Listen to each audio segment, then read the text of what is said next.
Welcome, everyone. I take it I can start now?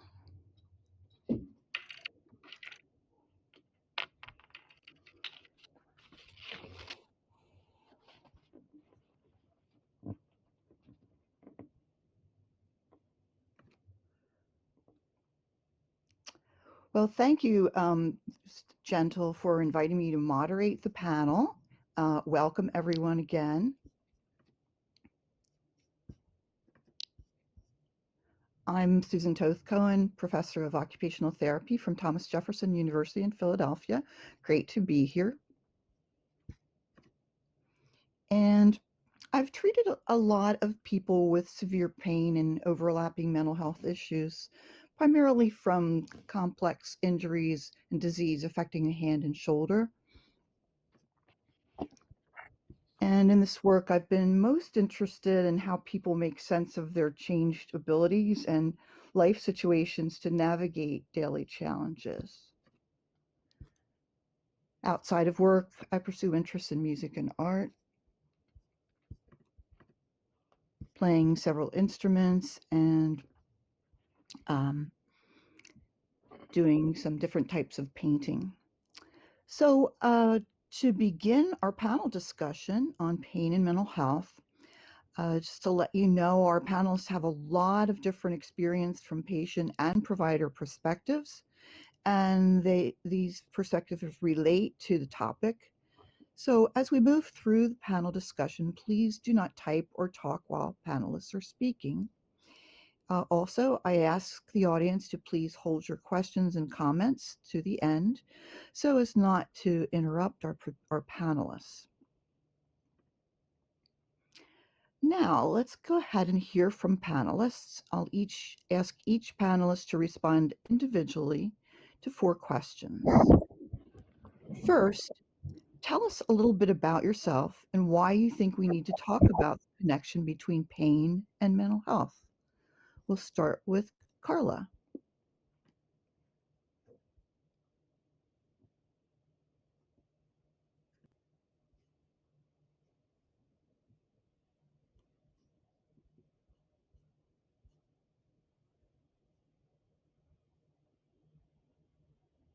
Oh, no problem. Yeah, so Hi, I'm Carla from Belgium. I have 3 daughters and now a 1-year-old grandson. In August 2008, on a Tuesday night at around 3 a.m., I will never forget it, suddenly I got tinnitus. From then on, I had it day and night. It was maddening. Combined with that, I started getting mood swings that went on several times per day and a feeling of depression. Also, my concentration was often lost. I felt brain fogged and I lost too much weight. Pain was in the first place emotional, but I struggled with many painful symptoms like belly issues, the feeling I couldn't lay down without having pain, especially in my extremities. I went to the brain centre of my hospital because this all sounded more of a brain issue than anything else. By the end of 2009, I already had used 4 or 5 different drugs for mood swings stroke depression, of which none had any effect, and several MRI scans. It turned out to be a meningioma. That is a benign but growing tumour of the meninges between both brain halves. I'd not call it benign anyway. I would have died if it kept growing. Such a tumour causes pressure on brain parts. In my case, mostly the dorsal anterior oh dear, I'm going to stumble over all these words. Anterior cingulate cortex. This area is responsible for emotional stability, decision making, regulation of the autonomic nerve system, and less functioning in ADHD and autism. I recognised everything. After surgery in 2010, I got stuck with dysautonomia. I'm sorry. After surgery in 2010, I got stuck with dysautonomia, which is the mentioned nerve system issue. This means, amongst other symptoms, that I have chronic pain, especially in my arms and legs, kind of peripheral neuropathy. I get a 3 weekly infuse of magnesium. Magnesium dampens the signals of nerve cell synapses, and effectively for about 2 weeks, I'm totally pain free. Simple, not addictive, effective. It's also applied in cases of fibromyalgia. Thank you. Okay, let's move on to Rose. Thank you. Hi, so I am Rose Hill, and I live on the Olympic Peninsula in Washington State. I was a librarian working in both physical and digital archives, but now I've switched careers and I'm now nearing licensure as a clinical mental health counselor specializing in trauma and crisis work. I've worked in crisis services for the last 7 years. And personally, I was diagnosed with fibromyalgia a decade ago. I think we need to talk about the connection between pain and mental health because they're not mutually exclusive. And our medical complex has separated physical health from mental health, but we only have one brain that is inside our one body. So I think doing work to talk about and bridge the gap that artificial separation of physical and mental health has created is really important to understand a person's full picture. Within that work, a particular area that I work with is how childhood trauma or adverse childhood experiences, or ACEs, can increase the diagnosis of pain conditions later in life and impact our perception of pain in general. So as we move through this panel and address the other questions, I will be kind of focusing my answers on the relationship between adverse childhood experiences and pain. That is all for me for this one. Thank you. Makalina? Hi, I'm a clinical psychologist. I specialize in health psychology. So much of my work focuses on people living with chronic pain, neurological disorders, cancer, traumatic brain injuries, and other serious medical conditions. But the work is also very deeply personal to me because I've survived 2 different advanced stage cancers and lived with chronic pain for 33 years following a serious accident. And what I've learned, both personally and professionally, is that pain is never just physical. It affects mood, sleep, relationships, work, and a person's sense of who they are. So we need to talk about this connection because when we treat only the body, we miss the emotional, social, and psychological impact of pain.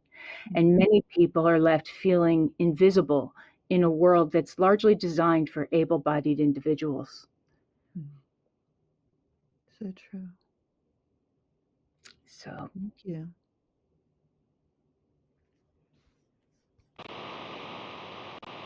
All right. Shyla.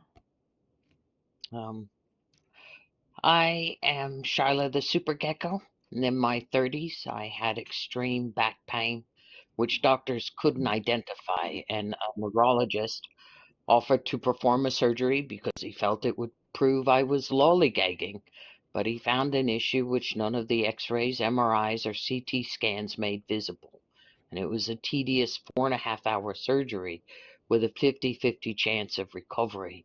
And after 6 months without recovery, I was told I was unlikely to improve. and I was devastated, and I refused to stop working. And then, after another few months, my pain went away. Mm. And in my mid-40s, debilitating pain returned.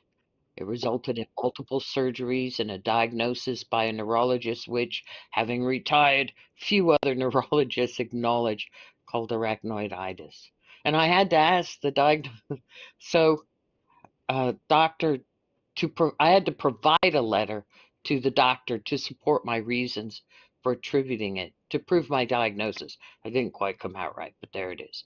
I have tried many terrible solutions from professionals and lay people alike, and feel folks judge me for what they feel is too much or too little effort, or if I'm truly disabled, and if so, how can I do so much in this virtual world?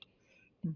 There's a lot laid before me, and caring for my mental health helps me sort it out as much as outside people puncture my psyche. Being raised in an ableist society makes me question myself too. Mm. And I continue therapy. I'm going to stop after this, okay? I continue therapy because it helps me sort out when society is being unreasonable, which is often the case, and when I am being unreasonable, which is also often the case. I feel a need to be careful in my hope and leery of success, which can hold me back. And Mm. and I'll stop there. Thank you, Shyla. All right, Milton. Hello, everyone. Thanks for inviting me. My name is Dr. Simon Bignell in the real world. I'm from the United Kingdom. I'm not a medical doctor, I'm a PhD. I'm a chartered psychologist, developmental psychologist, author, and former senior lecturer in psychology in the UK. Until recently, I was a university lecturer. Most of my work is focused on autism and ADHD, mental health, special educational needs, and cyber psychology. I'm interested in how people function in everyday life when they are living with complex difficulties that are not always visible to others. So I'm not speaking as a pain physician or from a clinical pain management role, but as a psychologist whose work has engaged with disability for many years, mental health, and long-term challenges through my research, my published research, obviously my university teaching in support of many students, voluntary work in the public, with the public, in call centres and face-to-face work, and in community settings. I think we need to talk about pain and mental health together, because pain is experienced by a whole person, not just a body. For me, that's the important point here. That pain can affect sleep, mood, confidence, relationships, things like concentration and just participation in daily life. While stress, anxiety, depression, loneliness, exhaustion, all of this can shape how pain's experienced and managed by the individual.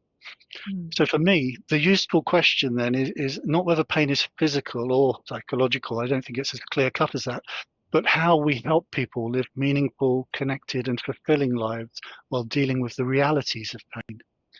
So that is especially relevant, of course, within virtual ability and in SL, in Second Life, where virtual communities can support connection, creativity, identity, belonging, and mental health when the physical world is hard to navigate.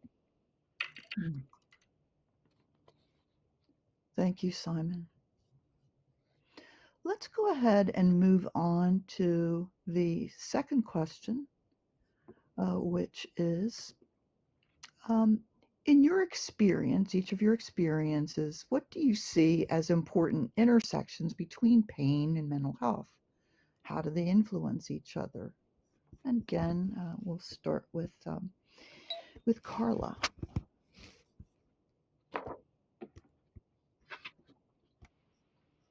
The pain I still experience otherwise, combined with brain fog, lower mood and other things, can be debilitating.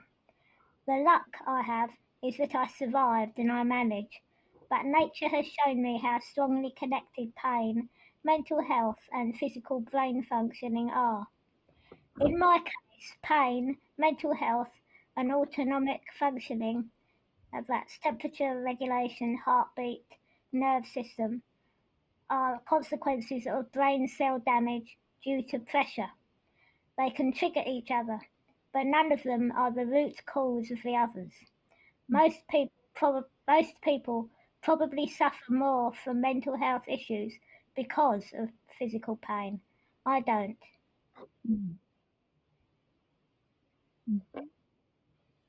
Thank you. Let's go to Rose.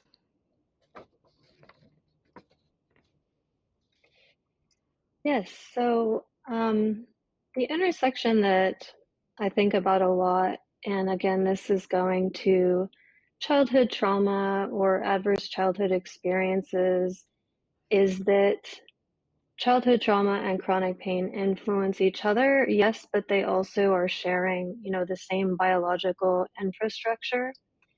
And just as a super brief overview, ACEs, which it's commonly called, adverse childhood experiences, is an actual test. It's 10 questions, and it covers things like neglect, abuse, lack of food, and so on, that you experience in childhood. Those who have significant ACEs scores are diagnosed with chronic pain at double the rate of those who don't. And over 70% of people with chronic pain identify as having at least one ACE on the test. So when a child grows up in an environment of chronic threat, whether that's, abuse, neglect, household instability, violence, the body's stress response system does exactly what it's designed to do. It stays activated. And in very brief technical terms, the HPA axis, which governs cortisol and stress hormone output, gets calibrated to a world where danger is constant and relief is rare. So the inflammatory response, which is meant to spike briefly and then go back to baseline, instead learns to run chronically elevated. And that is an adaptive response. It's really the body being smart in a dangerous or, difficult condition. The problem is that those systems don't necessarily reset when the danger is over. When they're chronically activated, something called central sensitization happens, where the nervous system, after prolonged exposure to threat, essentially turns up its own volume. It becomes more sensitive, more reactive, quicker to interpret sensation as danger. And what I find in clinical work and from my own experience with fibromyalgia is that this shows up in the body in very real ways. So chronic inflammation, prolonged muscle tension that doesn't release, a nervous system that's essentially hyperactive and can't settle even when the threat is long gone. So I think it's just important to remember that when someone comes in with an ACEs history and a chronic pain condition, I'm not necessarily looking at two different problems that are just happening to co-occur. It's really one system shaped under pressure that's still responding accordingly. Interesting. Okay, Magdalena, please go ahead. Pain and mental health influence each other in very powerful and often circular ways. When people live with chronic pain, they often experience anxiety and depression or grief, fear, and a tremendous sense of loss.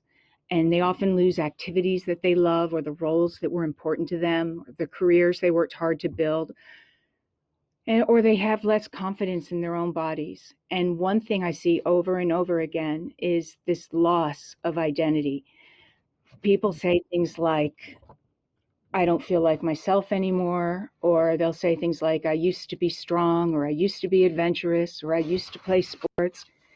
I had one patient say to me once, I wish you had known me before. You would have liked me. And what struck me was that she couldn't see her own worth anymore. She believed that the pain had taken away parts of herself that mattered.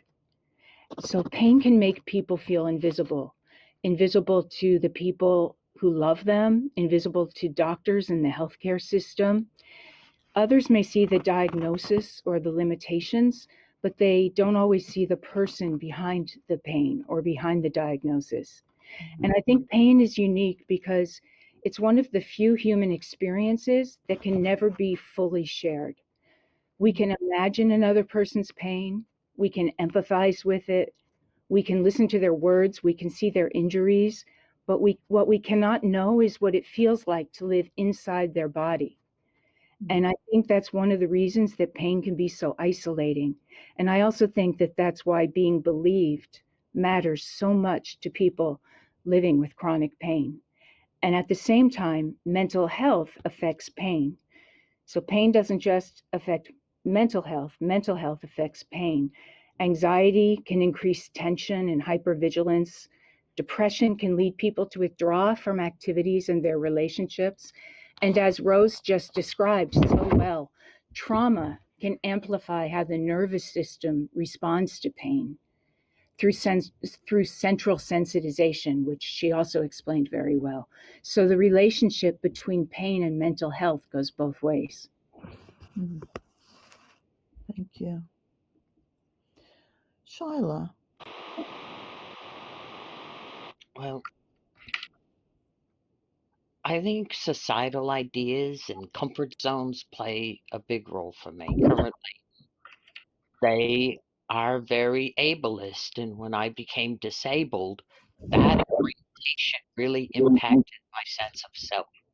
My existing mental health issues, and in part a lot of anxiety, reinvigorated as I scrambled to get back to my old self. And that was 15 years ago, so it's better now. I've come to believe there is no old and new life. I didn't die somewhere along the way. My essence is still my essence, and I am who I always have been, and disability, pain, or otherwise cannot alter this. I expected to be healed, that they would make my pain go away. I believed what an ableist society teaches, that physical health is good, disability is bad, but the even worse message is physical health is a choice, a lifestyle. This premise leaves only one thought about disability of any kind. It is self-inflicted. These are strong messages we like to deny, but I have never met a person with chronic pain who has ever said to me, you know, my friends without chronic pain, they really get me. And this has required a lot of acceptance about my condition, as well as my employer, friends, family, a lot to process there. The fear of being unable to sustain oneself, shelter, food, medication, and health insecurities all play into it. It can take years to acquire disability in the United States. I did not go through such a delay, but it still worried me. And when I did get my approval letter, I felt devastated because my disability was recognized by someone outside myself. I had an official stamp I could no longer deny. So I had to work through my own ableism too. Oh, well put. Simon. Thanks. Yeah, on the important intersections between pain and mental health, I'd mirror some of the other panelists and totally agree that the relationship usually works in both directions, in that pain can affect mental health and mental health can affect pain. So persistent pain can affect almost every part of daily life, contributing to anxiety, low mood, frustration, grief, social withdrawal, loss of confidence, and feelings of helplessness or even hopelessness. But at the same time, stress, anxiety, depression, and poor sleep can make the body more tense and reactive. It can increase vigilance to physical sensations and reduce activity or social contact. So attention also matters because pain naturally draws attention. But when it becomes the center of life, it can become harder to notice pleasure, of course, or even achievement or connection, humor, or even hope itself. So my work in autism and ADHD reminds me that not everyone experiences or interprets or communicates pain in the same way. That's especially important when sensory processing, awareness of internal body signals that we get, attention, energy, or communication needs are involved. So we should not assume that pain will always be expressed in the expected ways. Someone may seem quiet, withdrawn, or even irritable or inconsistent or apparently coping while still experiencing significant pain or distress. So for me, effective support begins with careful listening and with asking not only where is the pain, but also what is this doing to your life? Well put.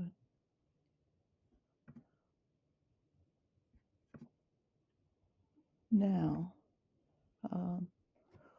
let's talk about the strategies or specific treatment approaches that each of you think can help people experiencing pain intermixed with mental health issues can make possible or not. I'm looking to uncover both consumer and provider perspectives here. For example, you may want to answer by focusing on your personal experience of pain intermixed with mental health challenges, or your experience as a provider, or both. Let's again start with Carla.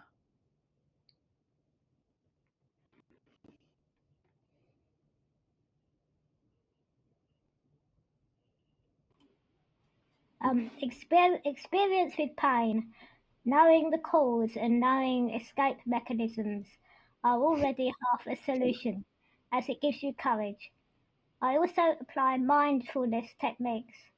Takes patience and investment, but it works, because stress can be a main trigger setting off the shebang of issues. I started with mindfulness by accident before brain surgery and discovered sometimes my tinnitus just went away totally after a 15-minute nap, which felt like an hour. Maybe that is what monks do in Tibet. It was a life-saving trick because at the same time my mood got stable, my concentration was back, and my chronic pain symptoms also were totally gone. It just doesn't always work. But I think it's proof that even with a brain tumour, with a strong will, you can overcome brain malfunctioning for a while, a few hours. It felt like rerouting energy via different channels. Another strategy was focusing on others, which can be healing too. Not just my daughters, but I also supported others with health issues on a voluntary basis, using my experience and techniques as a base. Just after brain surgery, I was disabled for a long time. Recovery of brain surgery is slow. When Gentle asked me to run a project for testing accessibility of courses at US universities with people with virtual ability, I declared her insane at first, but that is a heck of a healing strategy that just worked. Healing is partially in your hands. Thank you. Rose. Yes.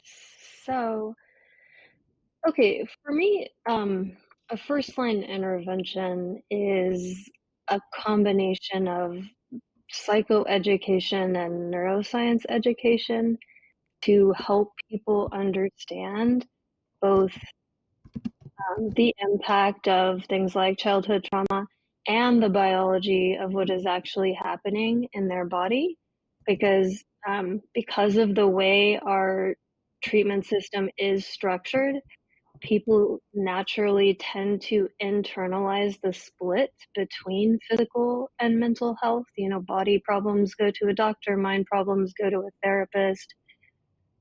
But when you have fibromyalgia or another chronic pain condition, you often fall into this gap where the doctor just kind of says, we don't know. And often the dots don't get connected from that to your own history. So when a client begins to understand that the stress response system shaped by their childhood experiences is the same one generating the present day pain, that in and of itself can be a profound relief. It makes the experience more legible. It can somewhat replace, I don't know what's wrong with me, with a framework that actually fits what the experience is. And then from there are really two parallel tracks I think about. One is processing the underlying trauma directly. So for me, EMDR is a go-to here. That's eye movement desensitization and reprocessing, a form of trauma therapy. But in my experience, processing the past doesn't translate into less present day pain. It can lessen mental health symptoms, it can lessen PTSD symptoms, but the pain system has its own momentum, which is where the second track comes in, and that is learning to regulate the nervous system in the present. And you know, Carla touched on this a little bit. Mindfulness is a great way to do that. I see this as you're not focusing on what happened then, but changing what the body is doing right now. So the goal here is to learn and practice techniques that activate the parasympathetic nervous system, essentially telling the body, I am safe right now. So the practices I go for are body-based, things like breath work, somatic grounding, sensory-based mindfulness. One example I use both with clients and personally is a very simple type of breath where all you do is focus on making your exhales as long as possible. So the goal is for your exhales to be longer than your inhales. You don't need to count or do anything complicated. So for example, you would just breathe in, and then as you're exhaling, just stretch the exhale out as long as you can. That shift in breath ratio directly signals the parasympathetic nervous system and is a kind of physiological counter signal to chronic activation. Now, does it eliminate pain? No. But in my experience, practices like this have lessened it, especially when pain flares, like with fibromyalgia, are tied to chronic tension. And, you know, I think anyone experiencing chronic pain knows that even a small positive shift is significant. And I'll end there. Thank you. All right, and Magdalena. Well, first and foremost, I think people need to feel seen. I think that many people with chronic pain spend years trying to convince others that their pain is real, even their doctors. And they often feel dismissed, misunderstood, and that they're being reduced to their symptoms and not believed. So I think validation is incredibly important. And depending on the person that I'm working with and what their challenges are, I use a combination of approaches for treatment that include cognitive behavioral therapy, dialectical behavioral therapy, and acceptance and commitment therapy. And I'll just briefly tell you how those help with pain in just a sentence. But cognitive behavioral therapy can help people identify patterns of thinking that contribute to a sense of hopelessness or fear-based avoidance. Dialectical behavioral therapy teaches skills for emotion regulation and distress tolerance, which, as we answered before, definitely affects pain.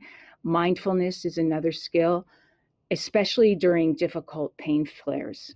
And then I also use something called acceptance and commitment therapy, which is known as ACT.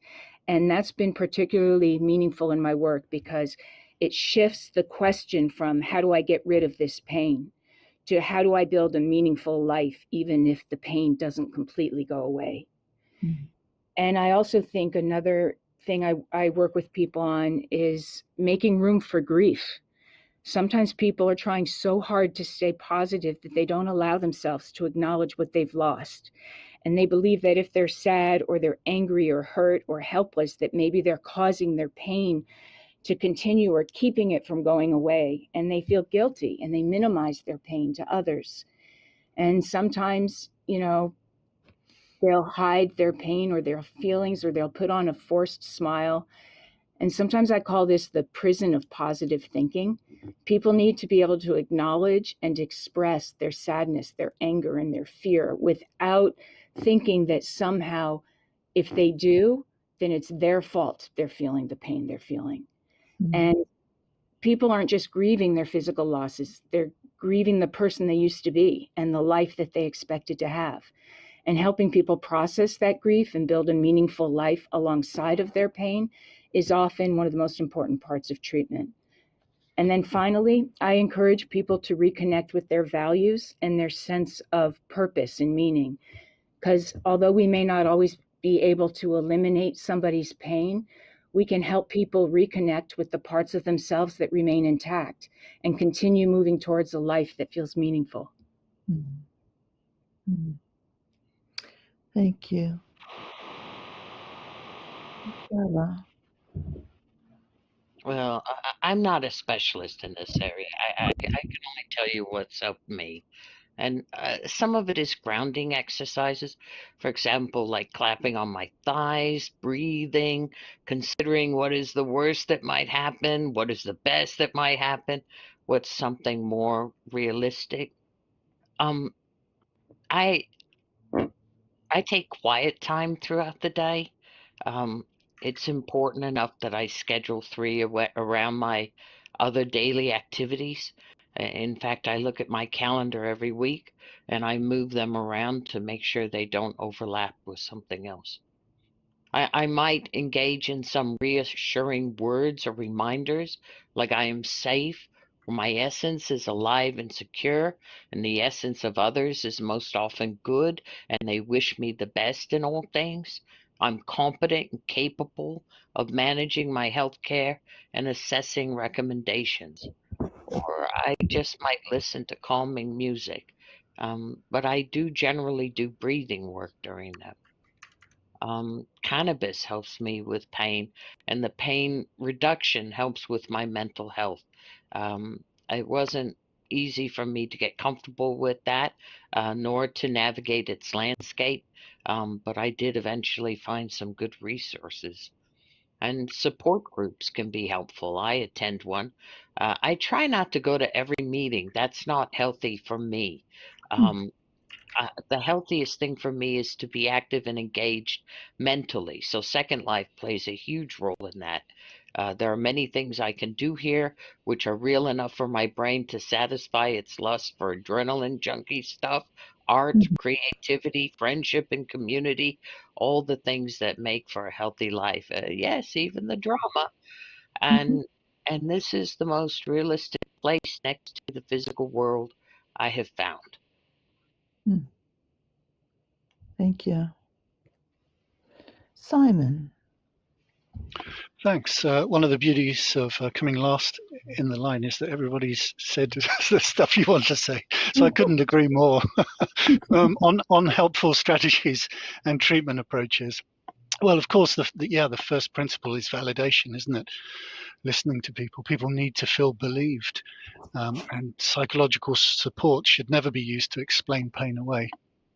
I strongly dislike the phrase "it's all in your head," because pain is processed by the brain, yes, but that doesn't make it imaginary.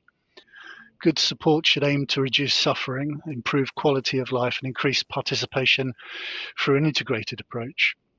That might include medical care, of course, physiotherapy, occupational therapy, psychological support, stuff like sleep support, social support, lifestyle changes and just practical adaptations, while remembering that the person is more than the symptoms. So whatever the diagnostic manuals might say, it's the person we're dealing with. Yeah, and I'd agree that ACT or ACT, acceptance and commitment therapy, is also useful, and there's a good evidence base behind this for use in pain and mental health. And that doesn't ask people to pretend the pain's not there, but it helps them make room for difficult experiences while still sort of moving towards what matters to them personally. Pacing, behavioral activation, and sleep support are also reportedly very good, especially when pain and low mood have narrowed life down, or poor sleep is making everything feel more reactive. Everyone knows what it feels like to not have a good night's sleep, but that can be absolutely amplified where there is pain and mental health conditions. So I'd also emphasize social connection. I think that's incredibly important. And of course, communities like Virtual Ability can support belonging, contribution, and of course, this sense of identity and well-being, which is important to all of us, even when pain remains.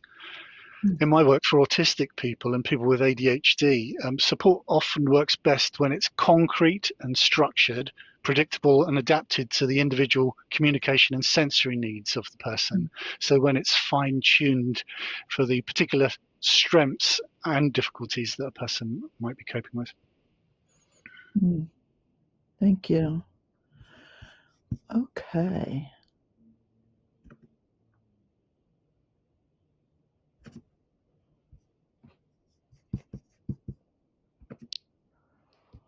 Okay, I'd like to ask everyone, what is one thing you want people to know about the connection between pain and mental health? What would you like to have people take back with them?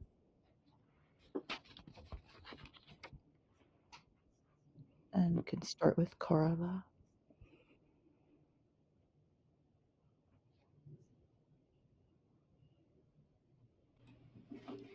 What Simon said, "It's all in your head," is absolutely not the way to go. It's isolating and guilt-tripping. What Dr. Newman also said, pain and mental health issues already make you feel guilty, and that can become a very negative spiral, which just enhances the pain and mood issues. Not feeling guilty is a major factor in getting back on our feet.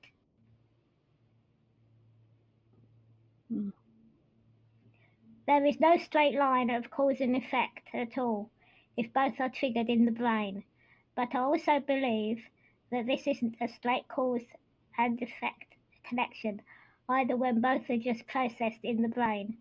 For example, when you are physically in pain, both go hand in hand. As the first speaker also said, pain and mental health go through the same brain regions.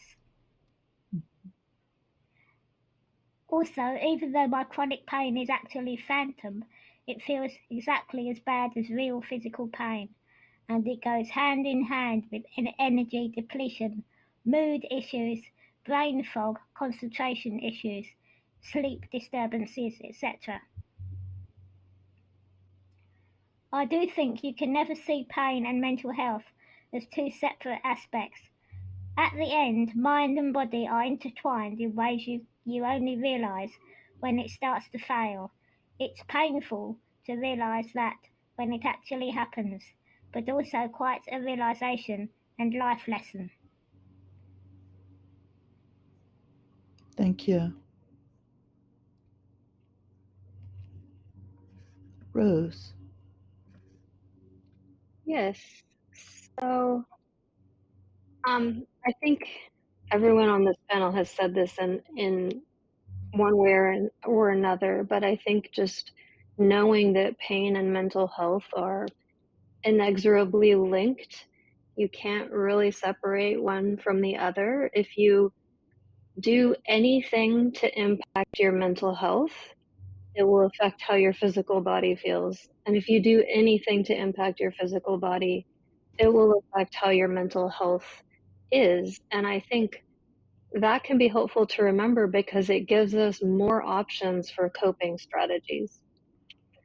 And then from a little bit more of a provider lens, we do have this siloed system where mental health and physical health are kind of kept in silos separate from each other.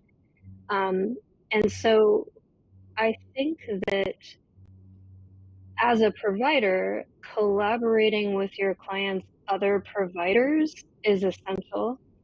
And from the client perspective, I can share that the best therapist I ever personally had was one who was very proactive in being willing to get ROIs signed and reach out to my doctors so that my providers could collaborate. So I think just like a general action step in that kind of de-siloing of mental and physical health is to ask your providers to collaborate with each other. Thank you. Macarena.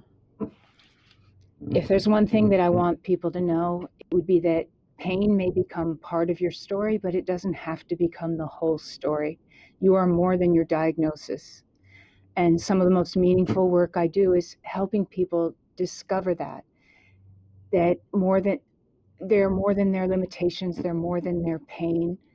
And I often tell my patients to find the message in the mess. This means helping people make sense of what happened and reconnect with identity and purpose and meaning. And it doesn't mean minimizing suffering or pretending that everything happens for a reason or God doesn't give me anything that I can't handle. It means recognizing that even painful experiences can become part of a larger story. And I believe there's always hope, even in the darkest times. And hope, in my experience, is not the absence of pain. Hope is the belief that even in the presence of pain, relationships can still be fulfilling and growth can still occur and life can still be meaningful. Thank you. Thank you. Shyla. Well, I spent a lot of time on this one. That's why I was late, writing and erasing things. I don't really know what to say except that I am happy to talk to folks about chronic pain. I don't have solutions. I can't help you be less angry, but I am happy to talk about tools and resources and cannabis. It's not for everyone, and it's something I had to get comfortable with and dig in and study a lot to find what works for me. So I can offer tools and resources for that too. Um, and I just I want to thank Gentle Heron for asking me here today and Virtual Ability for the work they do and the home they provided me for several years during my SL journey. And thank you for listening. Thank you, Shyla. Milton. Yeah, key takeaways on the connections between pain and mental health. I think if there's one thing I'd like people to remember, it's that the pain is real, mental health is real, and the relationship also between them is real. So we need to move beyond this false choice, as some of the panelists have said, between the physical and the psychological, because human beings don't work in separate compartments. Addressing mental health doesn't mean dismissing pain. It means recognizing that pain is experienced within a wider human context. And that includes the emotions as well, relationships around us, identity, of course, again, sleep, stress, communication, social support, and just the stuff that comes up in daily life as well. It's all intrinsically entwined in what it means to have chronic pain. So when we support mental health, we're not saying that the pain is imaginary. We're helping to reduce some of the additional burden that pain places on a person's life. Remembering, of course, that most people at some point in their lives have mental health issues, and we all go through pain. Whether it's chronic or not depends on your pathway through life, doesn't it, of course? So I'd put it this way: don't dismiss pain as psychological, but don't ignore the psychology of it either. So I think good support begins then with listening carefully, believing people and understanding the whole person and what they're going through so they can live lives that remain meaningful, connected, and worthwhile. Thank you.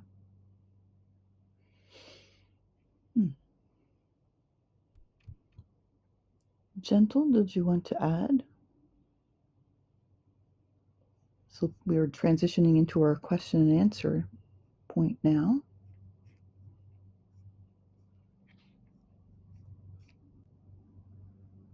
Well, I'd like to open up the question and answer with a question. I thought this was a fascinating panel. There are so many different viewpoints, but it feels like there's a common message. And so I want to ask each one of you, starting with Zusa, actually, I want to ask each of you, there was a lot of agreement among the panelists, but what is one new thing that you learned on the panel? So I want Zusa to answer that first. Yeah, well, it's hard to choose. There are so many. I think that the one that had the most impact was when Shyla discussed the power of an oppression of ableism. That just struck me like a rock and made me just determined to try to do something to fight against it. I'm not sure what, but just how much impact that can have.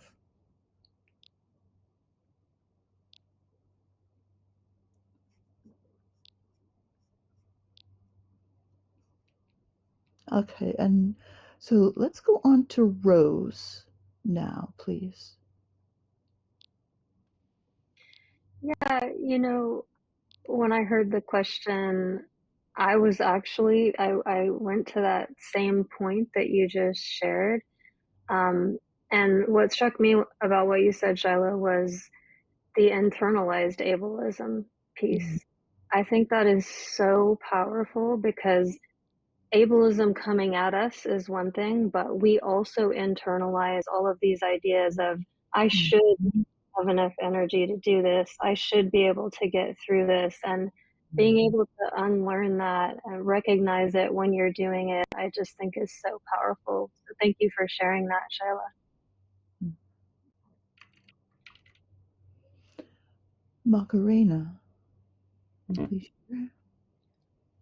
Rose mentioned the ACEs assessment, and what struck me is I know about that assessment for trauma.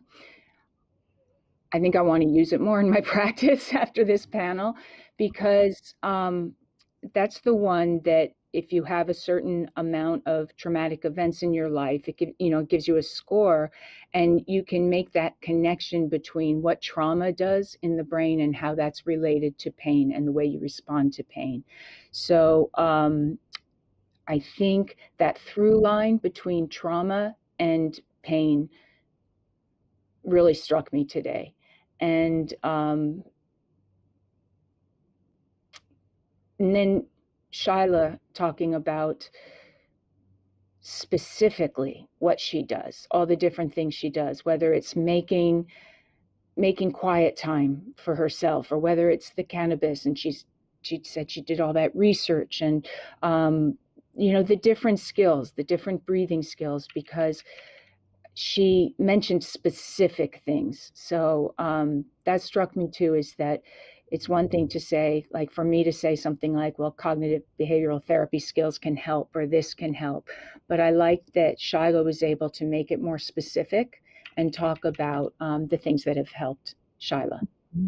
Indeed. Shyla, how about you? For me, it wasn't specifically what was said, but it's really nice. I have had a lot of bad experiences with therapists who have suggested shaman, or feel I can get to the office. I'm not in that bad of pain. It is really nice to sit amongst three professionals and a peer, and hear things that really resonate to me as a person with chronic pain. And I think that's a sign of progress, maybe. But I think the idea of focusing one's work on mental health pain and skill set is like so important, because as much as the layperson doesn't get it, I think a lot of therapists don't get it. So this was really nice to sit here on this panel. Thank you. Milton. Yeah, thanks. It's, for me, the new insights that have come with today have been that people's relationship with chronic pain and mental health is often across the lifespan, and it's enduring. It's not a point in time. It's across, years and years, often across major life events. So this is part of a person's journey. It's the personal relationship with chronic pain that struck me as being important. And it's that personal journey that's so important to listen to and acknowledge. It's that story, and how a person views it, I think, has to be, you have to take into account that it's the way the person defines it that is so important, not what perhaps a professional can put on it or you can see in the diagnostic manual. So I don't think that there is a one-size-fits-all solution, and I don't think anyone has a generic journey through chronic pain and mental health. I think it is all to do with the way a person understands it themselves, experiences it, and faces it. And that today has struck me as being quite humbling, and it's been a real honor to listen to some of these stories. Thank you, Simon. Great. Let's return to Carla to wrap us up.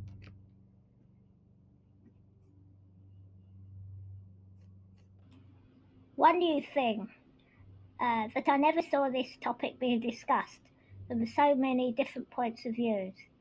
Yet we all completely agree on the intertwining of pain and mental health. I haven't heard it's all in the head at all, which I heard so much before brain surgery. I almost didn't get surgery, only because I did all the research and forced my way to surgery. And I was right. In my case, it was and is, ironically, literally all in the head. Winks.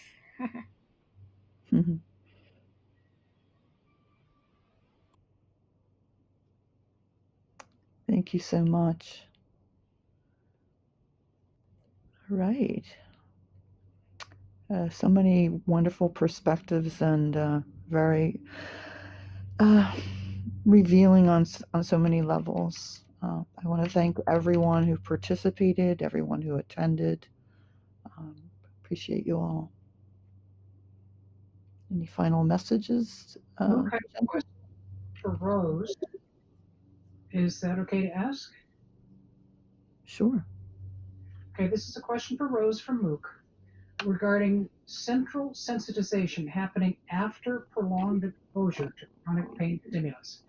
Has research found that there is a determining physiological timeline to this prolonged exposure, or is the timeline dependent upon the individual? And she says, does chronic pain have to be present for a certain length of time before CS takes place, or is it different for everyone? And once CS is triggered, can it be reversed? Great questions. I think the biggest answer is that it is definitely individualized. But there is something called, I can't remember exactly what it's termed, but it's like a 1-2 trigger. And specifically when it comes to childhood experiences, if you experience prolonged trauma, that's kind of considered trauma or trigger 1. And then later in life, it could be anything from an illness to an injury or whatever is trigger 2. And that can kind of tip the scale into a chronic pain condition. But it's very dependent on the individual. For reversal, it can be reversed, but it really is a process of retraining. It's not like a switch that can get flipped anymore. It's like a slow retraining of the nervous system. And so I think that's where the things like somatic exercises, or basically just exercises that you're intentionally doing with your body, like breath work, things like that, anything that can convince your body that you're safe in this moment.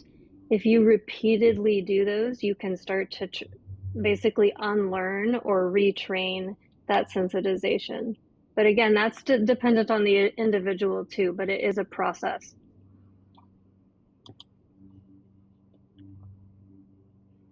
I also don't want us to forget Marley's contribution. She gave us a good list of the medium that will help us see the bright side of life sometime. And I can't remember, who was it that said laughter is the best medicine? That's sometimes important too. And Roxy reminds Carla that if you have a chronic condition, you have to be your own advocate. And don't be afraid to say, Doc, you're fired. Oh, Reader's Digest, was that where that came from? Okay. Oh, there's lots of comments coming in now. Oh, very good. Do you want to read those? Yes.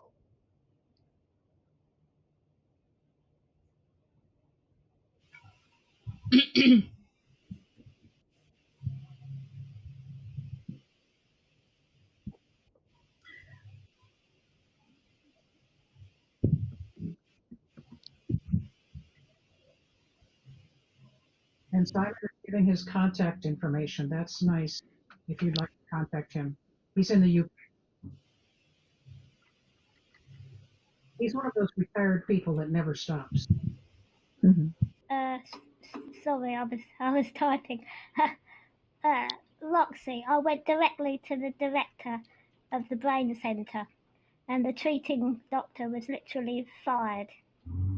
My chronic illness, which is a consequence, is in good hands. I get pain treatment. I can live with the knowledge that after a week of pain and brain fog, there are always 2 great weeks.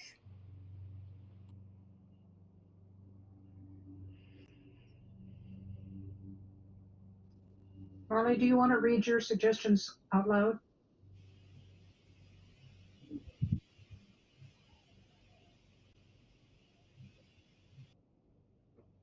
Hang on, I think I might have read the wrong thing.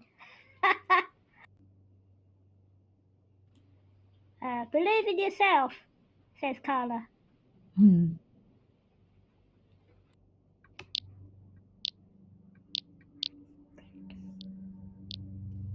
Marley says she benefited from speaking to the healing parts of her body, the things that do work, and sending lots of love and encouragement to the working parts. Can't forget them. Mm. Very nice.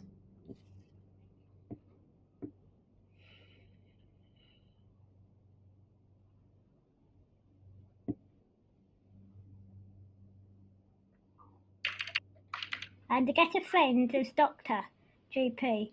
Mine is my best friend, and he always saw me as one, not as a set of diagnoses.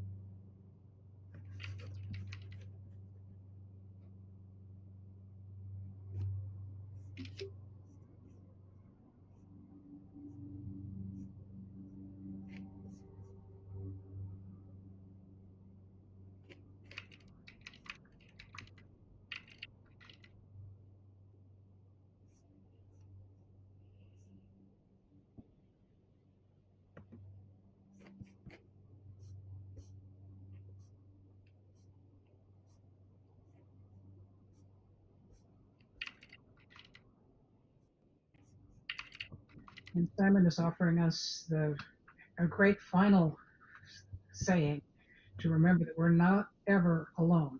Reach out if it all gets too much. Sometimes a conversation or being listened to is very powerful. Roxy doesn't believe in find the message in the map.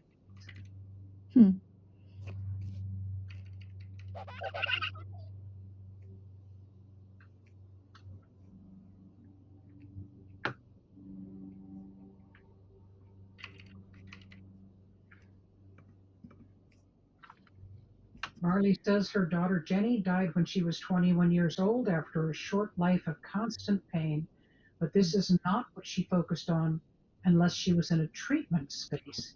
She focused on the things that gave her joy, made her life meaningful. Mm. And you're getting a lot of agreements on that, Marley. Mm.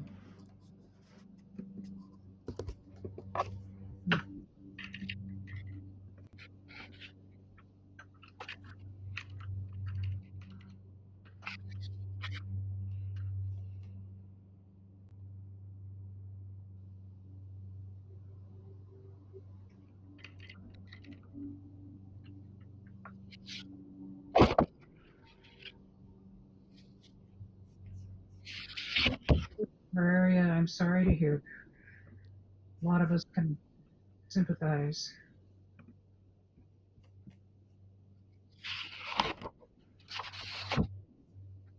That's an interesting observation, Daisy. If we have pain when we're young, a lot of things you learn to adapt.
Yeah, Gentle doesn't own a television.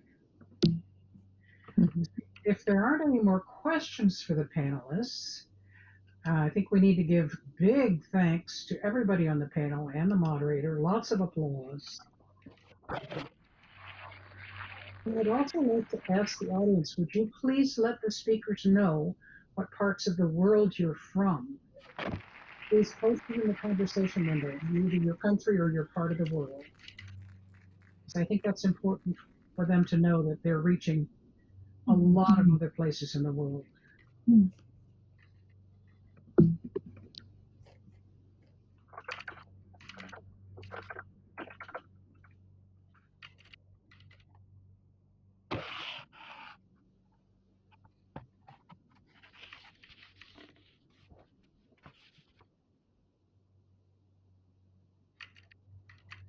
Toxic.